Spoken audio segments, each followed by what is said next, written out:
সুপ্রিয় দর্শক বন্ধুরা, অনেক অনেক বোনেরা প্রশ্ন করেন এবং ভাইয়েরা প্রশ্ন করেন যে উকুন মারার কোনো সমাধান আছে কিনা। হ্যাঁ বন্ধুরা, আজকে এসেছি একটি মেডিকেটেড উপায়ে কিভাবে মানুষের মাথা থেকে উকুন দূর করা যায় অতি সহজে এবং সাধারণত সঠিক মেডিকেটেড সম্মত একটি রুলস আপনাদের সামনে তুলে ধরবো এবং এছাড়া ভেষজ উপায়ে দূর করা যায় কিনা, কিংবা এছাড়াও প্রাকৃতিক কি কি উপায়ে সাধারণত দূর করা যায় সেই সম্পর্কে তুলে ধরবো। তার আগে যারা এখনো সময়ের স্বাস্থ্য কথায় সাবস্ক্রাইব করেনি তারা অবশ্যই সাবস্ক্রাইব করুন এবং পাশে থাকা বেল আইকনে ক্লিক করে নিয়মিত আপডেট নেবেন। চলুন মূল আলোচনাটি শুরু করা যাক। উকুন আমাদের মাথায় চুলকায়ে মাথার থেকে রক্ত শুষে নেয় এবং আমাদের শরীরের দুর্বল করে ফেলে এবং রাত্রিতে ঘুমাতে অনেক অনেক বেশি কষ্ট হয় উকুন সমস্যায়। উকুন সমস্যা দূর করতে আমরা কি কি পদক্ষেপ নিতে পারি সেই সম্পর্কে মেডিকেটেড একটি বিশেষ উপায়, সেটি হচ্ছে সাধারণত আমেরিকার বিশেষ গবেষণায় দেখা গিয়েছে তারা 2008 সালের পরবর্তীতে একটি বিশেষ ঔষধের অনুমোদন দিয়েছিলেন। সেটি হচ্ছে আইভারমেকটিন গ্রুপের একটি লোশন 5%। এটি কিন্তু খুব বেশি কার্যকরী একটি লোশন। এটি আমাদের মাথার উপরে অর্থাৎ মাথার চুলে এবং স্কাল্পে লাগিয়ে রাখলে ধীরে ধীরে কিন্তু এই মাথার চুলে যে উকুন সমস্যাটি এটি দূর হয়। হ্যাঁ বন্ধুরা, একটি গুরুত্বপূর্ণ ঔষধ সেটি হচ্ছে আইভারমেকটিন গ্রুপের। এই ওষুধটি একটি লোশন আকারে বাজারে পাওয়া যায়, বিভিন্ন নামে আছে। অ্যালাইস নামে আপনারা বাংলাদেশে পাবেন। এছাড়াও আপনারা যদি বাহিরের দেশে কোথাও খুঁজতে চান তাহলে আইভারমেকটিন গ্রুপের যে লোশন এটি বললেও চলবে। আপনি মাথার চুলে লোশনটি ব্যবহার করতে পারবেন। এই লোশনটি সাধারণত মাথার চুলে এবং স্কাল্পে সুন্দরভাবে অর্থাৎ মাথার উপরের যে আবরণ আছে সেখানে সুন্দরভাবে লাগিয়ে রাখতে পারেন। 20 থেকে 30 মিনিট লাগিয়ে রেখে পরবর্তীতে স্বাভাবিকভাবে ধুয়ে ফেললে আস্তে আস্তে কিন্তু মাথার এই সমস্যাটি অর্থাৎ মাথার যে উকুনজনিত সমস্যা এটি খুব সহজেই আস্তে আস্তে কেটে যায়।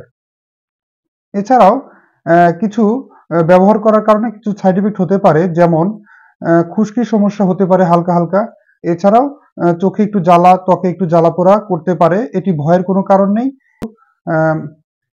ইউএসএ থেকে ওভার দি কাউন্ট ড্রাগ হিসেবে এটি কিন্তু সাধারণত অনুমতি দিয়েছিল 2008 সালের পরে, অর্থাৎ এটা যে কেউ ব্যবহার করতে পারে ফার্মেসি থেকে কিনে।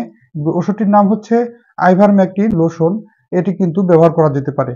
এছাড়াও আরেকটি উপায় আছে, এটি খুব কার্যকরী ঘরোয়া উপায় কিভাবে মাথার চুলের উকুনগুলো দূর করা যায়। উকুন সাধারণত আমাদের শরীরে একজন থেকে আরেকজনের আসতে পারে, এটি কিন্তু কেউ তৈরি করে না।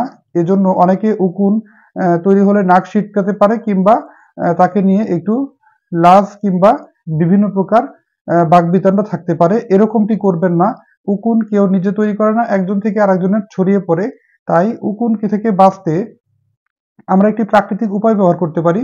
সাধারণত উকুন ডিম থেকে উকুন হতে 7 দিন অন্তরে অন্তরে আবার প্রাপ্তবয়স্ক হয়ে আবার 7 দিন পরবর্তীতে আবার কিন্তু ডিম ছাড়ে। তাই এই প্রক্রিয়াটিকে নষ্ট এবং নস্যাৎ করার জন্য আপনারা 1, 5, 9 এবং 13 অর্থাৎ এই 4টি দিন আপনারা চিরুনি দিয়ে ভেজা অবস্থায় চুলের সাথে উকুন লেগে থাকে, নড়াচড়া করতে পারে না, শুষ্ক অবস্থায় নড়াচড়া করতে পারে। তাই চুল ভেজা থাকা অবস্থায় চিরুনি করতে পারেন। ভালোভাবে উত্তম রূপে চিরুনি করে চিরুনি থেকে আস্তে আস্তে আপনারা উকুনগুলো আলাদা করে নিতে পারেন। এটি কিন্তু মেডিকেটেড পদ্ধতির চাইতেও উত্তম। মেডিকেটেড পদ্ধতিতে 94 থেকে 95% সাধারণত উকুন মারা যাওয়ার সম্ভাবনা থাকে, কিন্তু এই পদ্ধতিটি যে মাথার চুলে চিরুনি করে করে বের করে নিয়ে আসা, এইভাবে কিন্তু সাধারণত 1, 5, 9 এবং 13তম দিনে অর্থাৎ 3 দিন পর পর আপনারা ধীরে ধীরে মাথার চুল চিরুনি করে করে ভেজা চুলে অর্থাৎ গোসল করার পরে চিরুনি করে করে সাধারণত চিরুনি থেকে উকুনগুলো আলাদা করা। এখন বলবো ভেষজ পদ্ধতির কথা। ভেষজ পদ্ধতিতে সাধারণত উকুন নির্মূল করা সম্ভব না। ইরাকের একটি গবেষণাগারে বহুতবার চিকিৎসার জন্য ভেষজ পদ্ধতির সাধারণত শরণাপন্ন হওয়া হয়েছিল, কিন্তু সঠিক প্রমাণ মেলেনি। এছাড়াও অস্ট্রেলিয়া এবং বিভিন্ন দেশে, উন্নত বিশ্বের বিভিন্ন দেশে উকুন মারার জন্য যে সমস্ত ভেষজ পদ্ধতি ব্যবহার করা হয়েছিল, যেমন নারিকেল তেল, এছাড়াও নিম পাতা, এরকম বিভিন্ন প্রকার ভেষজ উপাদান ব্যবহারের পরেও উকুন কিন্তু মাথা থেকে রক্ত শুষে নিয়েও দিব্যি উকুন তার খাবার খেয়ে সুস্থ স্বাভাবিকভাবে চলতে পেরেছিল। এছাড়াও বিভিন্ন প্রকার ভেষজ উপাদান ব্যবহারের কারণে উকুনের কোনো সাধারণত পরিবর্তন হয়নি। উকুন তার বংশবৃদ্ধি বজায় রাখতে পেরেছিল। তাই এ ধরনের ভেষজ উপাদানকে সাধারণত মেডিকেটেড উপায় হিসেবে ধরা হয় না। আপনারা মেডিকেটেড উপায়টি অবলম্বন করতে পারেন। এছাড়াও আপনারা বাসায় এই যে হাত দিয়ে চিরুনি করে সঠিক নিয়মে আপনারা নিজেরা এটি চেষ্টা করে দেখতে পারেন। এতে করে কিন্তু খুব সহজেই সুফল মিলবে। ধন্যবাদ সম্পূর্ণরূপে অনুষ্ঠানটি দেখার জন্য। আজকের অনুষ্ঠানটি এ পর্যন্ত শেষ করছি। পরবর্তীতে নতুন কোনো পর্ব নিয়ে এসে হাজির হব। সে পর্যন্ত ভালো থাকুন, সুস্থ থাকুন আর সময়ের স্বাস্থ্যকতার সাথেই থাকুন। অসংখ্য ধন্যবাদ। আল্লাহ হাফেজ।